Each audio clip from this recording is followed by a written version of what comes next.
ila ridwani Allahumma salli alaihi wa ala alihi wa ashabihi wa ikhwani.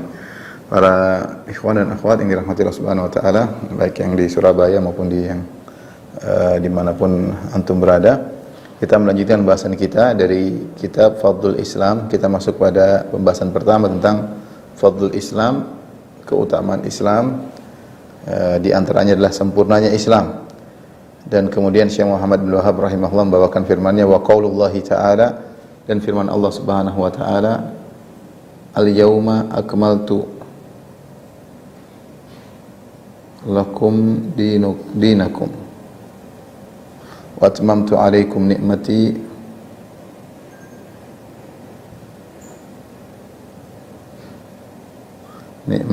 wa raditu lakum al-islam dinan.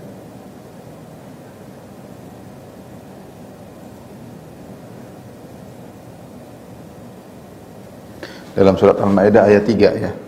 Yang artinya pada hari ini aku sempurnakan bagi kalian agama kalian ya. Aku sempurnakan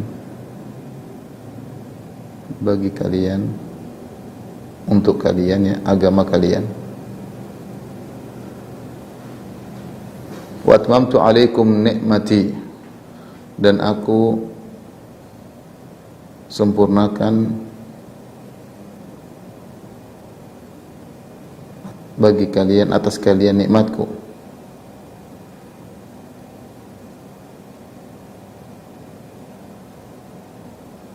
Wa raditu lakumul Islam madinah, dan aku ridha Islam sebagai agama bagi kalian.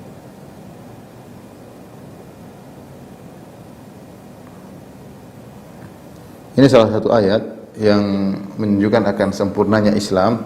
Terutama ada dalam ayat ini Allah menyebutkan dua kesempurnaan. Allah sempurnakan bagi kalian agama kalian ya, lakum dinakum, dan Allah juga sempurnakan nikmat Allah kepada kalian. Pada hari ini maksudnya adalah hari Arafah ya. Hari Arafah. Ayat ini turun ketika Nabi SAW berhaji wada. Di padang Arafah, Nabi SAW sedang wukuf di padang Arafah, maka turunlah ayat ini ya. Sehingga dia termasuk dari ayat-ayat yang terakhir turun. Ya, ada perbedaan pendapat di kalangan para ulama tentang apa ayat yang terakhir turun berdasarkan hadis-hadis yang diriwayatkan dari para sahabat. Ada yang mengatakan ayat yang terakhir turun adalah ayat ini, al-yauma akmaltu lakum dinakum, pada hari ini aku sempurnakan bagi kalian agama kalian.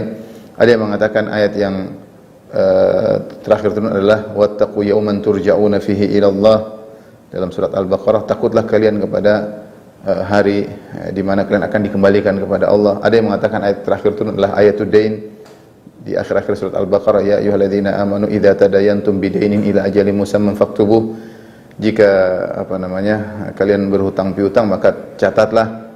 Ada yang mengatakan ayat terakhir yang turun adalah firman Allah Subhanahu wa taala, larangan riba, ya ayyuhalladzina amanu taqullaha wa dharu ma baqiya minar riba. Wahai orang beriman, bertakwalah kepada Allah, tinggalkan riba. Tetapi semua itu tidak ada nas yang jelas dari Nabi sallallahu alaihi wasallam. Intinya ayat-ayat tersebut termasuk ayat-ayat yang terakhir turun. Di antaranya ayat ini, al-yauma akmaltu lakum dinakum, pada hari ini telah aku sempurnakan bagi kalian agama kalian. Pernah ada seorang Yahudi datang kepada Umar bin Khattab radhiyallahu taala anhu. Kemudian dia berkata, wahai Umar, ayatun fi kitabikum law nazalat alaina ma'syaral yahud latakhadna dzalikal yawma 'ida. Kata orang Yahudi, wahai Umar, ada suatu ayat dalam Al-Qur'an ya. Kalau ayat itu turun kepada kami, maka kami akan menjadikan hari tersebut, hari turunnya ayat tersebut sebagai hari raya. Kata Umar, ayat apa? Yaitu al-yauma akmaltu. Kata Umar, aku tahu ayat tersebutlah al-yauma akmaltu lakum dinakum, pada hari ini telah aku sempurnakan bagi kalian agama kalian.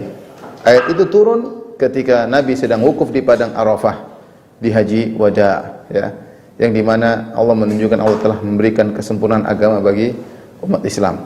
Dan agungnya ayat ini diketahui oleh orang Yahudi. Bahkan Yahudi tadi mengatakan, seandainya ayat itu turun pada kami, maka hari tersebut akan kami jadikan sebagai hari raya, karena agungnya nikmat tersebut di mana Allah telah sempurnakan agama Islam bagi kalian. Ayat ini sebagian saya katakan tadi termasuk akhir ayat yang terakhir turun. Kalaupun ada, karena Nabi SAW setelah pulang haji wada, Nabi SAW masih hidup beberapa bulan karena haji wada di bulan Dzulhijjah. Kemudian Nabi SAW pulang pada tahun 11 Hijriah. Kemudian Nabi mendapati bulan Muharram, kemudian bulan Safar, kemudian Rabiul Awal. Jadi masih ada Nabi hidup sekitar 3 bulan setelah turunnya ayat ini. Kemudian Nabi SAW meninggal dunia. Ya, kata para ulama, ayat ini termasuk ayat yang terakhir turun. Adapun ayat-ayat yang turun setelahnya, kalau tidak berkaitan dengan hukum, berkaitan dengan hari akhirat seperti wattaqu yauman turja'una fihi ila Allah, ya, takutlah kalian kepada hari di mana kalian akan dikembalikan kepada Allah, atau ayat-ayat yang terkait berkaitan dengan hukum sebagai perincian daripada ayat-ayat yang turun sebelumnya.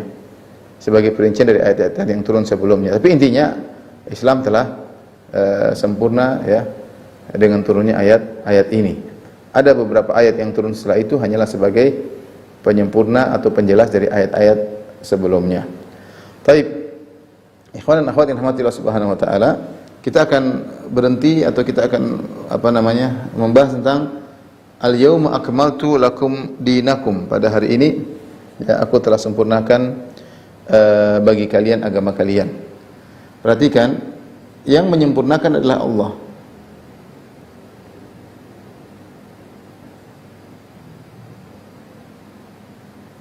Yang menyempurnakan adalah Allah. Makanya Allah mengatakan akmaltu al-yauma akmaltu, aku sempurnakan. Allah Subhanahu wa taala. Maka kalau Allah yang menyempurnakan, siapa lagi yang mau melebihi penyempurnaan Allah? Allah yang menyempurnakan, maka penyempurnaannya pasti sempurna. Dan penyempurnaan Allah pasti sempurna.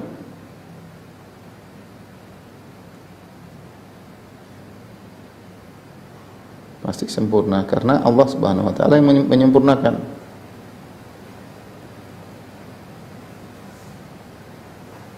Maka jangan ada yang coba-coba ikut menyempurnakan lagi, karena Allah yang menyempurnakan sudah sempurna. Yang kedua yang disempurnakan adalah agama.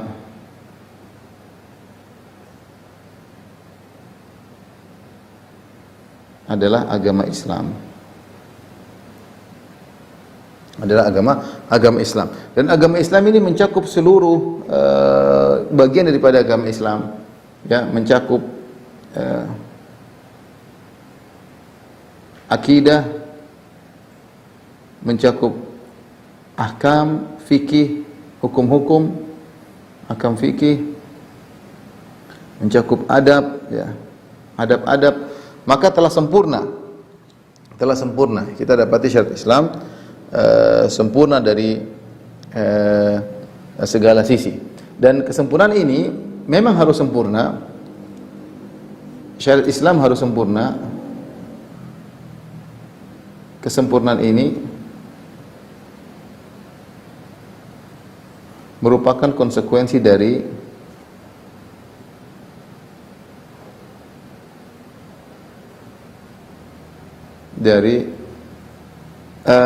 kondisi Nabi Muhammad SAW yang merupakan Nabi terakhir,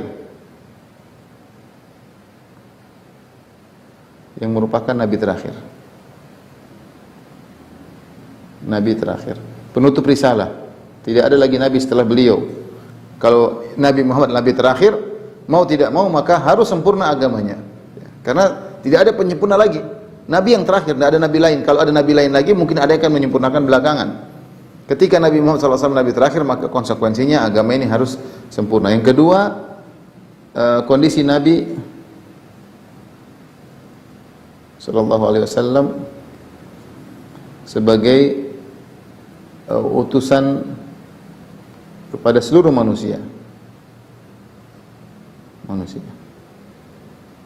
Kepada seluruh manusia. Oleh karenanya agama ini harus sempurna. Ini konsekuensi logis. Jadi saya katakan kenapa agama Islam agama yang sempurna dibandingkan agama-agama ini adalah konsekuensi logis dari kondisi Nabi sebagai Nabi terakhir dan juga kondisi Nabi yang diutus kepada seluruh umat manusia, ya, umat manusia. Nah, ketika perhatikan ya, ketika agama ini sempurna, baik akidah, ya, Coba Win selanjutnya.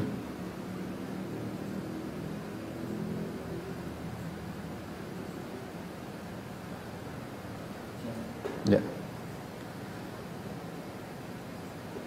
Jadi kita katakan bahwasanya agama telah sempurna.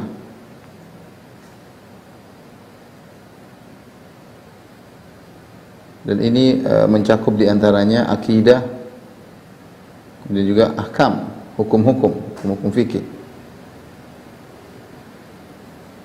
Hukum-hukum fikih, adab, semuanya bercampur. Jadi ketika mengatakan kita akidah kita sudah sempurna, ya, dan hukum-hukum fikih juga sudah sempurna, maka ini mengkonsekuensikan, saya pelan-pelan untuk menata pola pikir kita, ya, mengkonsekuensikan alat untuk sumber akidah dan fikih juga sempurna. Ini pertama, sumber akidah dan fikih juga sempurna, tidak memerlukan sumber yang lain. Tidak memerlukan sumber yang lain.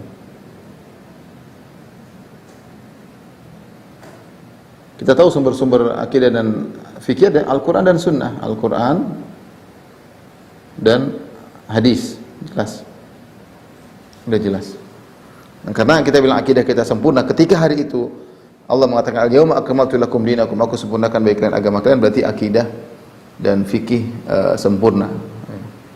Yang kedua, mengkonsekuensikan bahwasanya akidah dan fikih tersebut, hukum-hukum tersebut berlaku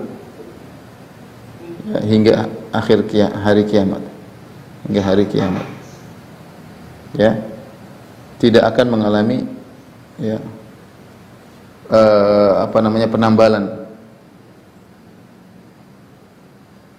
Ada yang kurang disempurnakan, tidak perlu, karena sudah sempurna. Ini penting, dua hal yang ini dua poin yang perlu kita perhatikan. Taib. Ketika kita mengatakan bahwasanya karena akidah dan fikih sudah sempurna, menunjukkan sumbernya harus sempurna. Kalau sebenarnya tidak sempurna, berarti agamanya belum sempurna. Ya, sumber hukumnya sempurna, itu Al-Quran dan hadis. Maka perhatikan sini, menunjukkan kita tidak perlu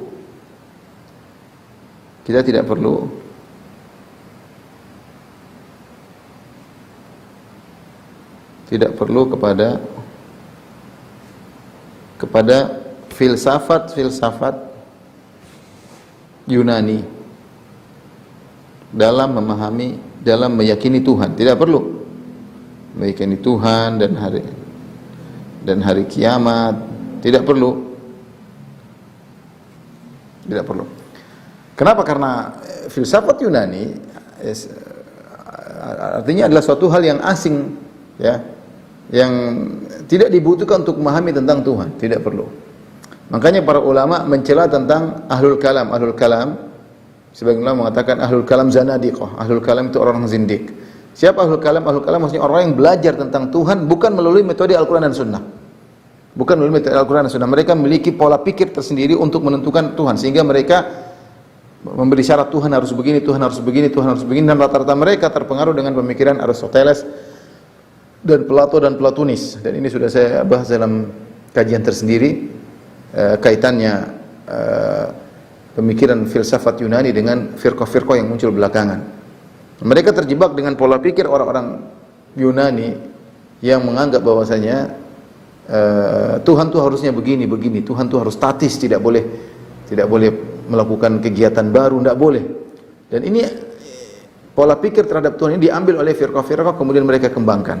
Sehingga mereka memahami Al-Quran dan Sunnah bukan pakai memahami akidah terhadap Allah, bukan pakai Al-Quran dan Sunnah, tapi pakai pola pikir Plato, kemudian Aristoteles dan Platonis, ya. Kemudian setelah itu mereka menimbang dengan pemikiran-pemikiran ini untuk menimbang Al-Quran dan Sunnah. Yang cocok mereka tetapkan, tidak cocok mereka tolak. Ini kalau begitu berarti Al-Quran dan Sunnah tidak sempurna. Berarti agama tidak sempurna. Karena untuk memahami akidah ternyata tidak cukup dengan Al-Quran dan Sunnah. Berarti agama tidak sempurna. Butuh pemahaman dari luar, yaitu filsafat Yunani. Ini kesalahan fatal. Jadi kita mengatakan kalau kita meyakini Al-Quran telah sempurna, akidah maupun hukum-hukum fikih telah sempurna, berarti kita tidak perlu pada filsafat Yunani. Siapa yang mencoba untuk belajar akidah dengan filsafat Yunani, berarti dia telah menganggap agama ini tidak sempurna, butuh masukan dari luar. Berarti dia butuh sesuatu yang tidak dibawa oleh Al-Quran, dibawa oleh Rasulullah SAW. Untuk bisa memahami tentang Allah butuh sesuatu yang tidak dibawa oleh Nabi, yaitu filsafat Yunani. Dan ini kesalahan fatal, di mana mereka menjadikan akal sebagai acuan untuk memahami tentang akidah. Oleh karenanya, padahal sebagaimana sering kita jelaskan, ketika mereka mendahulukan akal dalam menimbang Al-Quran dan Sunnah, akhirnya mereka pun kebingungan, karena akal bukan satu model, akal bermacam-macam. Sebagaimana pernyataan Al-Imam Malik rahimahullahu ta'ala, ya laita syi'ri bi ayyi aqlin yuzanul kitabu wa sunnah. Kabarkanlah kepadaku dengan akal siapa kita mau menimbang Al-Quran dan Sunnah. Mau akal siapa? Mau akal kamu, akal saya, akal mereka, akal Aristoteles, akal Plato, akal Platonis, dan mereka sendiri khilaf di antara mereka. Ya, ini sudah saya pernah bahas dalam kajian tersendiri tentang pemahaman filsafat, ya. Filsafat tentang teologi, tentang ketuhanan. Bagaimana khilaf di antara mereka, khilaf yang kuat. Karena akal tidak satu macam. Akal tidak satu macam. Jadi masalah orang Islam mengambil akalnya, persyaratan Tuhan yang ditetapkan oleh Aristoteles dan Plato, kemudian diterapkan untuk menimbang Al-Quran dan Sunnah. Lihatlah, di antara orang yang terpengaruh dengan metode filsafat adalah misalnya Ar-Razi. Ar-Razi di akhir hayatnya, ya, dia menulis, ada sebuah kitab yang ditulis kurang lebih 2 tahun sebelum dia wafat. Dia menunjukkan penyesalannya. Dia mengatakan nihayatu iqdamil uquli iqalu. Ya, dia mengatakan penghujung dari kita mengedepankan akal adalah tertahan, terikat. Iqal itu tertahan. Salah, terkekang. Nihayatu iqdamul uquli iqalu. Sungguhnya ujung dari kita mengedepankan akal. Win, suaranya enggak kedengaran katanya. Tes, sudah terdengar? Tes, ada.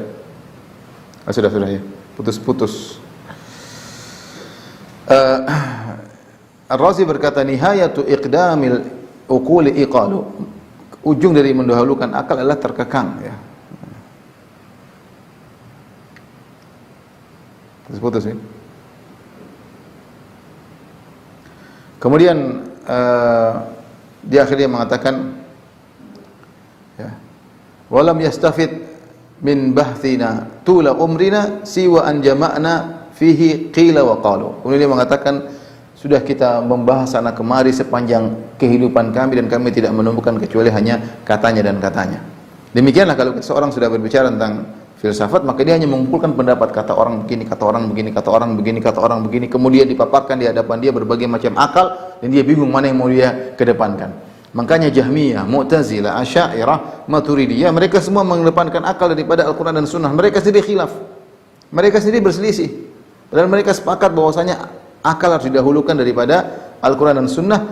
Pada prakteknya mereka sendiri berselisih. Razi yang pakar dalam, yang paling hebat dari kalangan Asy'ariyah, saya tidak menemukan orang paling hebat sehebat Razi dalam masalah akidah, dengan memaparkan akidah dengan filsafat, dengan logis, ya.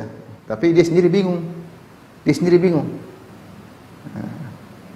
sampai disebutkan dia bingung dengan apa yang dia yakini, sampai dia menangis, ya. Intinya di penghujung hayat kehidupannya dia pun menyesal dengan apa yang telah dia lakukan selama ini, ya. Baik. Jadi ketika kita yakin bahwasanya Islam sudah sempurna, maka kita tidak butuh dengan sumber yang lain selain Al-Quran dan Sunnah. Kemudian konsekuensi yang kedua, kalau kita mengatakan bahwasanya akidah dan hukum-hukum sudah sempurna, maka akidah dan hukum tersebut berlaku hingga hari kiamat, tidak akan mengalami penambalan. Ya. Oleh karenanya Nabi SAW mengatakan, menjelaskan, lau kana Musa hayyan ma wasi'u ila tibai. Kalau Nabi Musa hidup, dia pasti ikut aku. Dia pasti ikut aku. Tidak boleh bagi dia kecuali ikut aku. Oleh karenanya agama Islam memansuhkan agama-agama sebelumnya. Agama Nasrani, agama Yahudi yang pernah berlaku sebelum menjadi mansuh. Sampai Nabi SAW mengatakan, lau kana Musa hayyan ma wasi'u ila tibai. Kalau Nabi Musa masih hidup, dia pasti ikut aku. Dan Nabi SAW menjelaskan di penghujung hari kiamat kelak, Nabi Isa alaihissalam ketika turun, dia berhukum dengan hukum Muhammad SAW. Dia berhukum dengan hukum Muhammad SAW, bukan dengan hukum Injil, tidak, bukan hukum Taurat, padahal dia adalah nabinya Bani Israel. Kenapa? Karena hukum Islam berlaku sampai hari kiamat, sampai hari kiamat. Oleh karenanya ini merupakan bantahan kepada kaum liberal, ya.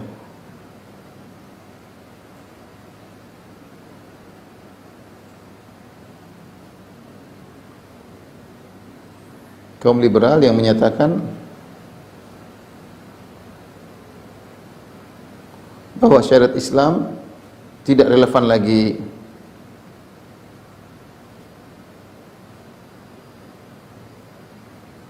sehingga harus direformasi.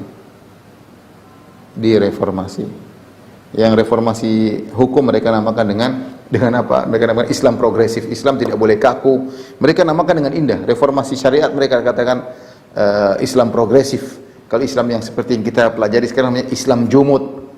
Sehingga mereka mengatakan sekarang yang diturunkan kepada Muhammad, 1400 tahun yang lalu tidak relevan lagi dengan zaman sekarang sehingga butuh perubahan. Ini menunjukkan agama tidak sempurna.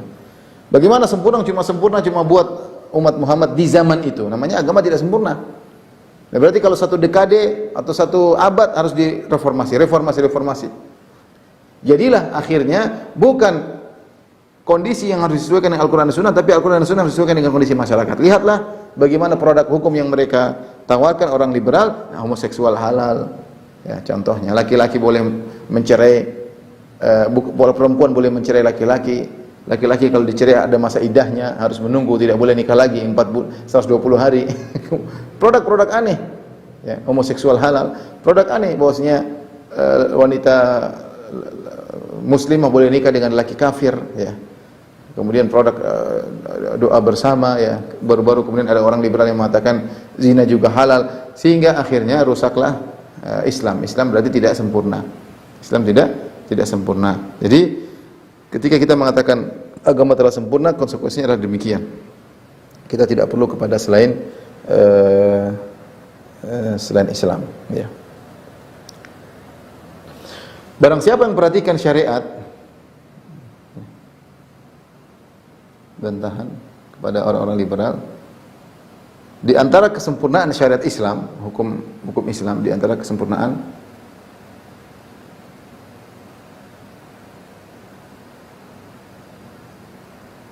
hukum Islam atau syariat Islam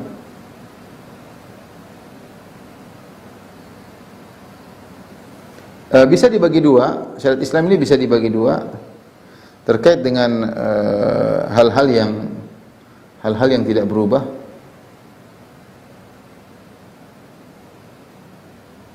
seperti apa? Seperti akidah, ya, ibadah, ya. Ini tidak apa namanya tidak berubah, ya. Seperti apa namanya fikih keluarga, ya, talak, cerai, nikah, ya, fikih usrah namanya, ya. Maka ini detail. Tetapi hal-hal yang bisa berubah, ya, seperti apa? Seperti muamalah, ya, kadar nafkah, kadar macam-macam, ya, kadar nafkah misalnya. Maka ini syariat hanya datang secara global. Hanya dipasang kaidah-kaidah umum, dibuat kaidah-kaidah umum, yang kaidah-kaidah umum tadi bisa diterapkan dalam setiap zaman, Jadi, adapun masalah akidah, masalah ibadah, ya, manusia mau kapan saja begitu saja ibadahnya, dan mau kapan saja, mau zaman kapan, zaman dulu, zaman sekarang, ibadahnya tidak berubah, akidah tidak berubah. Maka kita dapati syariat Islam detail tentang masalah akidah dan ibadah. Adapun masalah muamalah maka agak longgar, fleksibel, ya. Hanya diberikan kaidah-kaidah umum, kadarnya dikembalikan kepada urf masyarakat, dan ini menunjukkan kesempurnaan syariat Islam. Sehingga kita tidak perlu menjadikan Islam progresif dengan membuang fikih kemudian kita bikin fikih baru, enggak perlu. Karena fikih yang telah ditetapkan oleh para ulama fleksibel sampai sekarang. Dan ada contoh suatu negara pernah menggunakan hukum Islam meskipun tidak sempurna. Contohnya Arab Saudi. Arab Saudi menggunakan hukum Islam dengan secara totalitas meskipun tidak sempurna, tapi bisa menjalankan kehidupan sebagai warga negara, bisa bermuamalah dengan orang negara-negara sekitarnya, bisa bermuamalah dengan negara-negara non kafir, negara-negara non muslim, bisa mengamankan suatu negara dengan menjalankan hukum Islam, dan itu di tahun 2022 bisa. Tahun 2000 tahun zaman sekarang. Ini bukti bahwasanya syariat Islam sudah sempurna. Ya meskipun penerapannya tidak sempurna, tapi artinya untuk diterapkan itu mungkin. Tidak seperti perkataan orang-orang liberal yang mengatakan bahwasanya tidak mungkin diterapkan. Dan ini menunjukkan bahwasanya mereka meyakini Islam tidak sempurna. Jadi saya ulangi, di antara kesempurnaan Islam, Allah turunkan ayat al-yauma akmaltu lakum dinakum. Pada hari ini telah aku sempurnakan bagi kalian agama kalian. Dan agama sempurna mencakup akidah dan fikih. Dan kalau kita meyakini akidah dan fikih adalah sempurna, maka mengkonsekuensikan sumbernya sempurna. Sumber untuk memahami akidah dan fikih adalah Al-Quran dan Sunnah. Kita tidak butuh sumber-sumber yang lain. Kita tidak butuh pemikiran filsafat, kita tidak perlu pemikiran politikus, kita tidak perlu. Ya, tidak perlu kita filsafat agama lain, nggak perlu. Filsafat India, filsafat Cina nggak perlu. Kita punya filsafat, kita punya Al-Quran dan Sunnah, sudah cukup. Karena agama ini sudah sempurna, Allah turunkan hukum-hukum, sumbernya juga sempurna. Demikian juga kalau kita yakin bahwasanya akidah dan fikih sudah sempurna, maka dia berlaku sampai hari kiamat. Jangan seperti perkataan orang liberal yang mengatakan harus ada perubahan. Akidah harus dirubah, fikih juga harus dirubah. Mereka ingin rubah akidah dengan mengatakan semua agama sama, ya, semua agama masuk surga. Jadi akidah pun progresif kata mereka. Apalagi fikih lagi progresif, sehingga mereka memunculkan produk-produk fikih baru yang aneh-aneh, yang menurut mereka itu adalah Islam progresif, sedangkan Islam yang kita yakini adalah Islam kuno, Islam jumud, Islam kaku, Islam statis. Mereka namakan dengan nama-nama yang buruk. Baik, ini ayat yang kita bahas ya.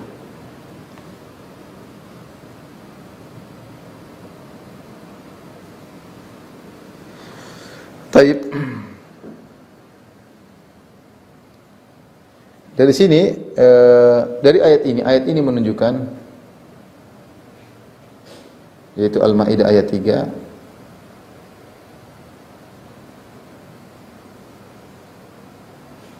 menunjukkan keutamaan Islam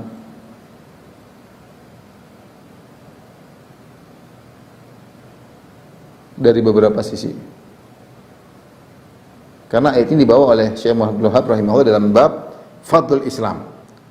Maka ayat ini menunjukkan keutamaan Islam dari beberapa sisi. Di antaranya bahwasanya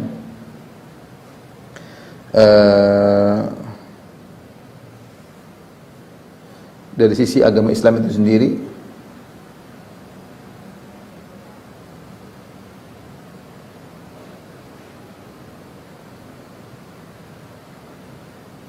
bahwasanya agama Islam telah sempurna,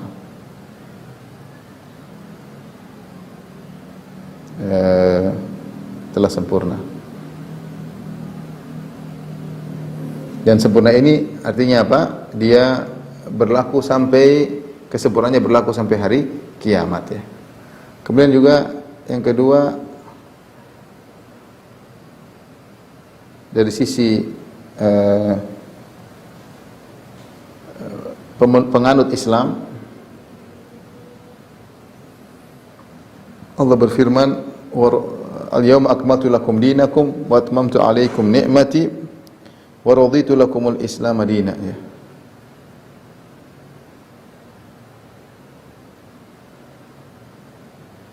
Islam Madinah.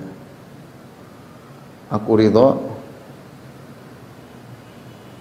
Islam sebagai agama bagi kalian.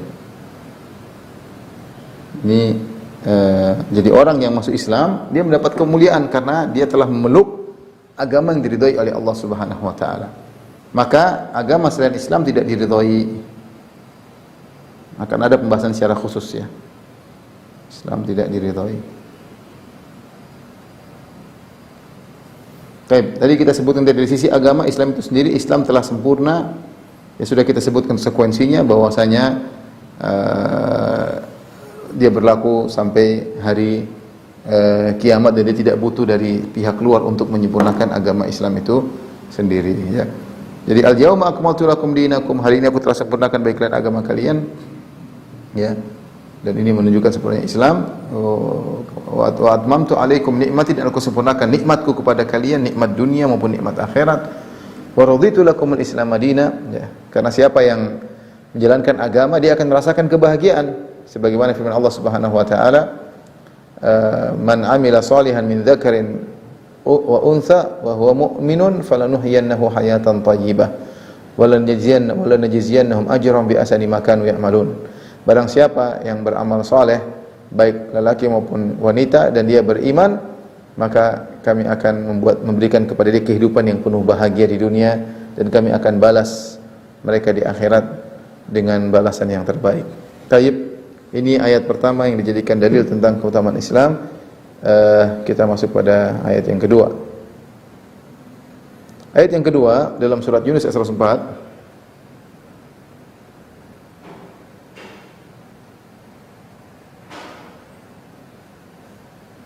Allah Subhanahu wa taala berfirman, "Qul ya ayuhan nasu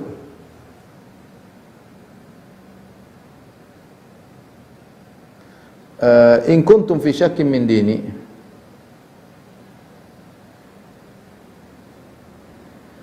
Fala a'budu alladhina ta'buduna min dunillah.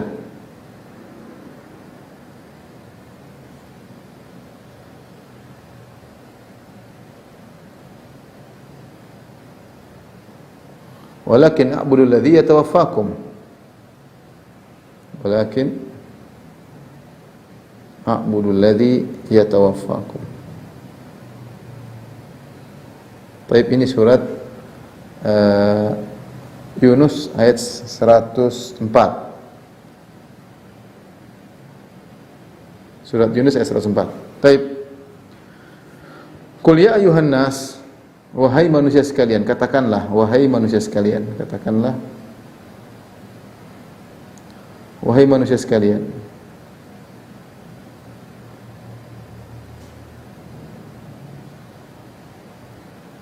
In kuntum fi syakkin min dini, jika kalian ragu tentang agamaku,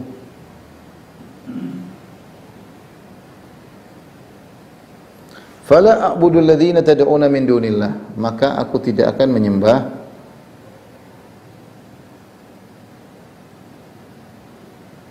menyembah sesembahan kalian.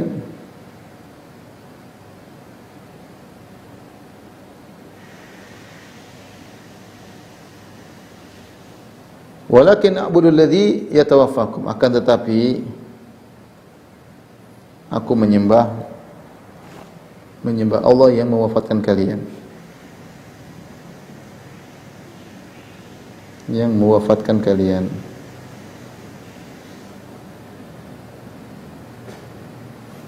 Baik, ayat ini ikhwan dan akhwat yang dirahmati Allah Subhanahu wa taala menunjukkan akan keutamaan Islam, karena ini masalah fadlul Islam, keutamaan Islam dari sisi mana? Bahwasanya Islam adalah agama yang jelas, ya, jelas keutamaan Islam dari dua sisi.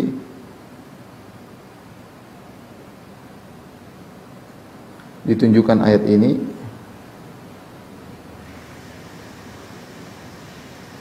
dari dua sisi.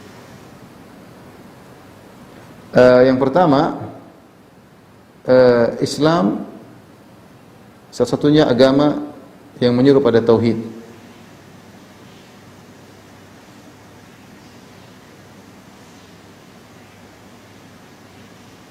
Wal Islam adalah agama yang penganutnya sangat yakin, penganutnya tidak ragu sama sekali. Tidak ragu sama sekali. Dari dua sisi ini. Pertama, perhatikan. Jadi Allah menyuruh Nabi untuk berkata, "Qul," katakanlah wahai Muhammad, "ya ayuhan nas, in kuntum fi syakkin min dini." Kalau kalian ragu dengan agamaku, ya. Ya, padahal agamaku tidak berhak untuk diragukan.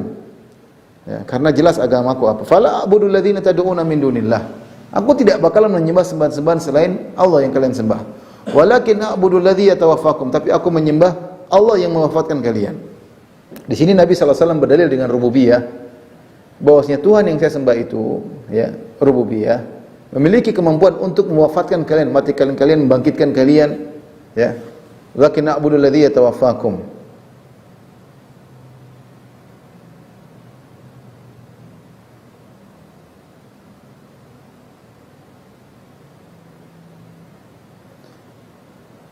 Karena Allah Subhanahu wa taala mampu mewafatkan kalian, Allah mampu membangkitkan kalian. Apapun yang kalian sembah, yang kalian sembah adalah makhluk seperti kalian. Innal ladzina tad'una min dunillahi ibadun amsalukum, ya. Wal ladzina tad'una min dunillahi, ya. Yang kalian sembah selain Allah Subhanahu wa taala adalah hamba-hamba seperti kalian, ya. Maka tidak berhak untuk disembah, tidak berhak untuk disembah. Bagaimana kalian menyembah makhluk seperti kalian? Yang kalian sembah ibadun amsalukum.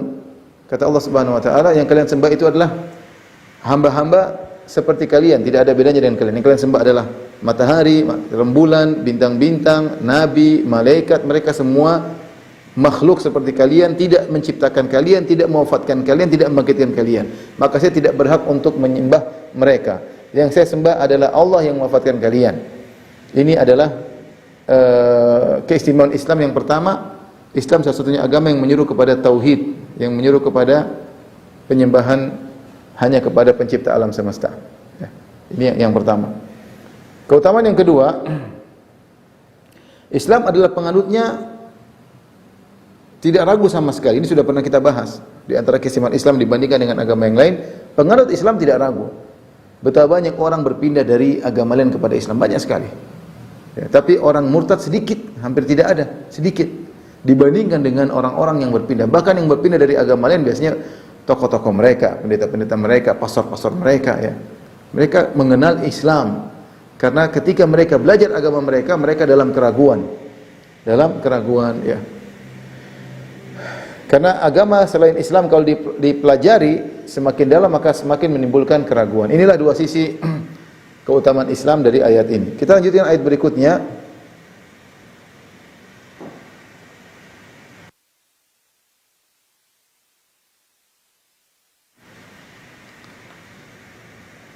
Tapi kita lanjutkan ayat ketiga. Sudah, Win?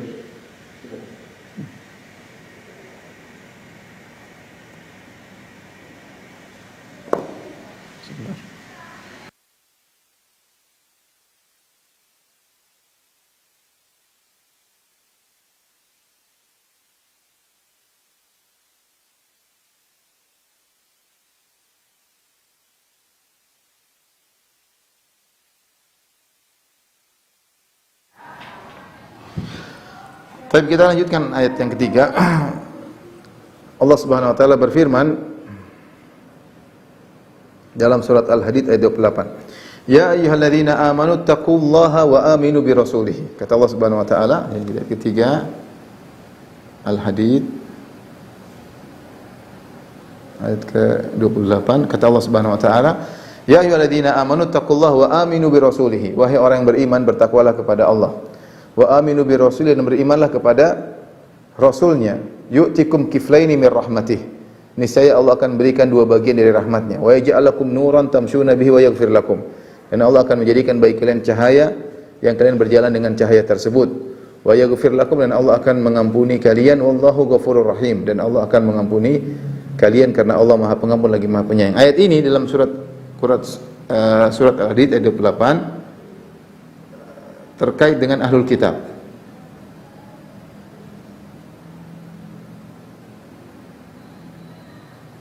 Perhatikan sebelumnya yang pertama tadi surat Al-Maidah ayat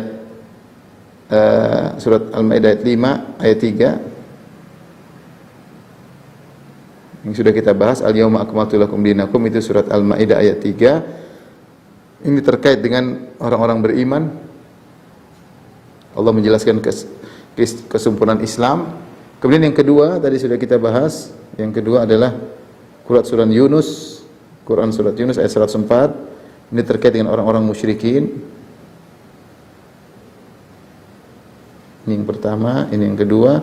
Nah, ayat yang ketiga ini Al-Hadid terkait dengan ahlul kitab. Allah Subhanahu wa taala berfirman, "Ya ayyuhalladzina amanu taqullaha," wahai orang yang beriman bertakwalah. "Wa aminu bi rasulih." Maksudnya wahai orang-orang yang beriman dari kalangan ahlul kitab, sebagaimana pendapat banyak ahli tafsir.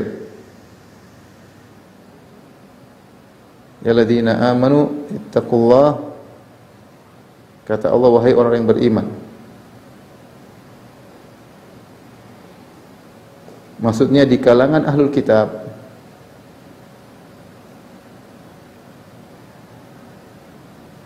Yahudi dan Nasrani, Yahudi dan Nasrani. Nasara. Bertakwalah kepada Allah Subhanahu wa taala, kemudian wa aminu bi rasulih. Wa aminu bi rasulih. Berimanlah kepada rasulnya. Berimanlah kepada Muhammad Rasulullah, itu sallallahu alaihi wasallam. Karena orang Yahudi beriman kepada Nabi Musa dan orang Nasara beriman kepada Nabi Isa, maka Allah perintahkan mereka yang beriman, yang masih berpegang teguh dengan agama mereka, untuk beriman kepada Nabi Muhammad sallallahu alaihi wasallam. Apa ganjarannya? Kata Allah, yu'tikum kiflaini. Yu'tikum kiflaini min rahmatih wa yaj'al lakum nuran tamshuna bihi wa yaghfir lakum. Apa faedahnya kalau kalian beriman kepada Rasulullah? Faedahnya 3. Adalah yang pertama, yu'tikum kiflaini min rahmatihi, kalian mendapatkan, Allah berikan kepada kalian 2 bagian rahmat. Kata para ulama, 2 pahala. Pahala tersebut, pahala mereka beriman kepada Nabi sebelumnya, 2 ini. Yang pertama adalah pahala beriman kepada Nabi sebelumnya, yaitu Nabi Musa atau Nabi Isa. Kemudian yang satunya, pahala beriman kepada Nabi Muhammad SAW.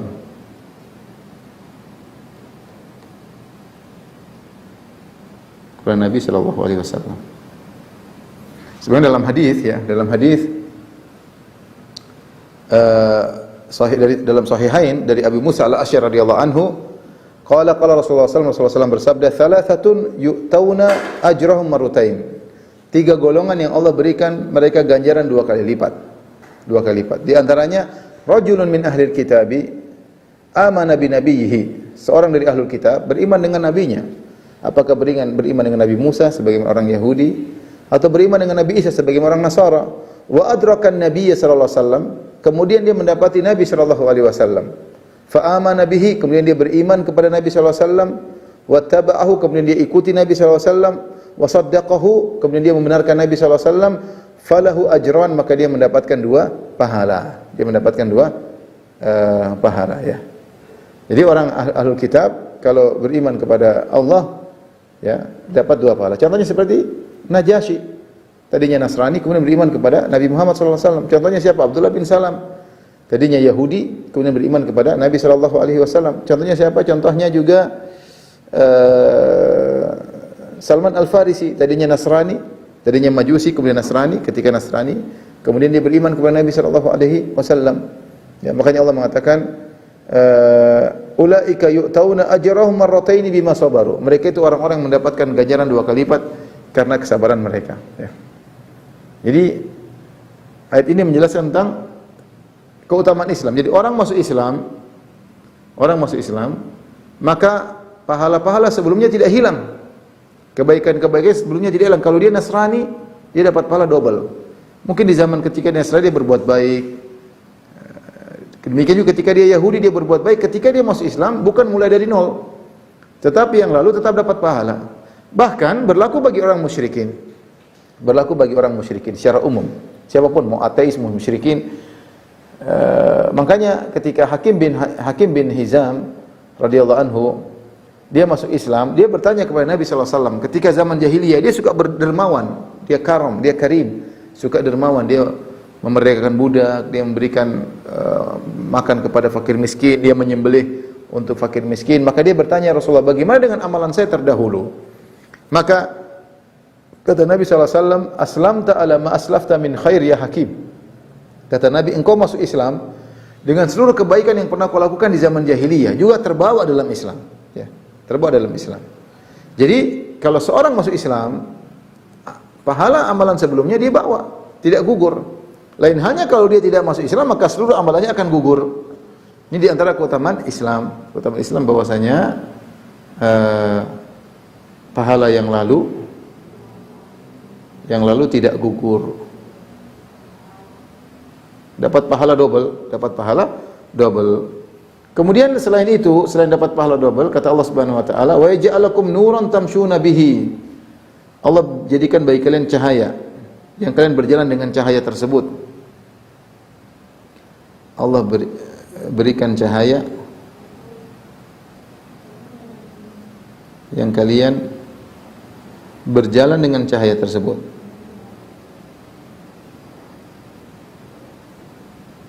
Nah, cahaya ini ada khilaf, ada yang mengatakan cahaya ini maksudnya Nabi Muhammad SAW, ada yang mengatakan Al-Quran.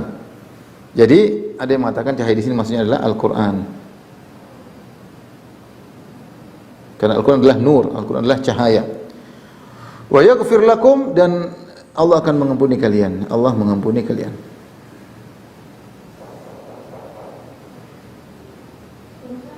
Jadi dilihat sini ada 3 keutamaan bagi orang Ahlul Kitab yang masuk Islam. Keutamaan pertama, dapat double pahala, ya. Keutamaan kedua, diberi petunjuk Al-Quran. Keutamaan ketiga, dosa-dosanya diampuni.